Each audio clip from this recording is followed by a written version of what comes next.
I most vividly remember The Wizard of Oz, and that's been my favorite movie for most of my life, and I was obsessed with it, and I watched it over and over and over again. I wanted to be Dorothy for many years of my life, until I was about 6. I would wear my hair in the pigtails, and I think my grandmother made the costume, the little gingham checked jumper, and I had ruby slippers, and I made my mom call me Dorothy. I wouldn't answer her or listen to her if she called me Megan, because that wasn't my name, for about a year, from 5 to 6.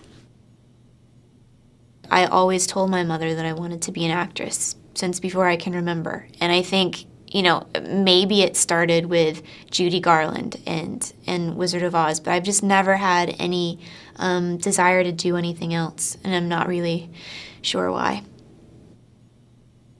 I was a swimmer when I was a kid. I was on a swim team a competitive team, from the time I was 5 until I was 14. And I used to compete in state championships, and I thought that's what I was gonna be. I have a pretty strong butterfly, still. Yeah, I'm much slower than I used to be, which is very sad, but it's still decent. My form is there, the speed is gone. The first legitimate thing I booked was a straight-to-DVD film with Mary-Kate and Ashley Olsen called Holiday in the Sun. I think my character's name was Brianna, if I remember, and she was a mean girl. She was the spoiled, rich, nasty, sort of alpha female that picked on the nice, sweet, blonde Olsen twins. I don't know if people try to typecast me as that. I think I just sort of, for whatever reason, fell into playing a mean girl, and I think more so because there are many more blonde actresses than there are brunette actresses, and so the chances of the heroine being blonde are statistically greater, and so then you want a visual opposite to portray the evil girl, and I am that opposite, I guess. Growing up when I was little, I liked X-Men because my older sister collected X-Men comics, and then when I got to be about 11 and 12, I discovered one called Gen 13. It's basically an offshoot from X-Men, and it's these 3 girls and a guy who's sort of like in and out of the team, and they're superheroes. And there's a little spunky one called Roxy, and I just sort of liked, I named my bird after Roxy, actually. I was a cheerleader for less than a year, for like 1 basketball season when I was in high school. I think more so because it got me out of the house.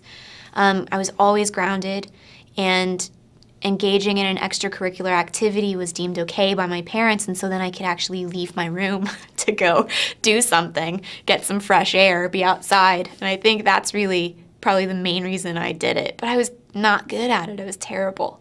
I'm also just not built for it. I'm too, I don't know, gangly or waif-like or something. You have to be really strong.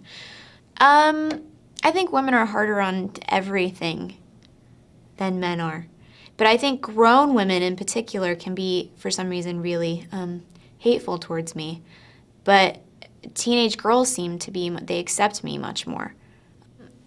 When I get tattoos, I don't necessarily think them out. I don't put a lot of thought into them the way some people do. There's sort of more impulsive purchases. I got that after I completed the first Transformers. I got the Marilyn Monroe tattoo. And I don't know, I've always liked her, and like I said, been intrigued by her because she created a character that she lived behind.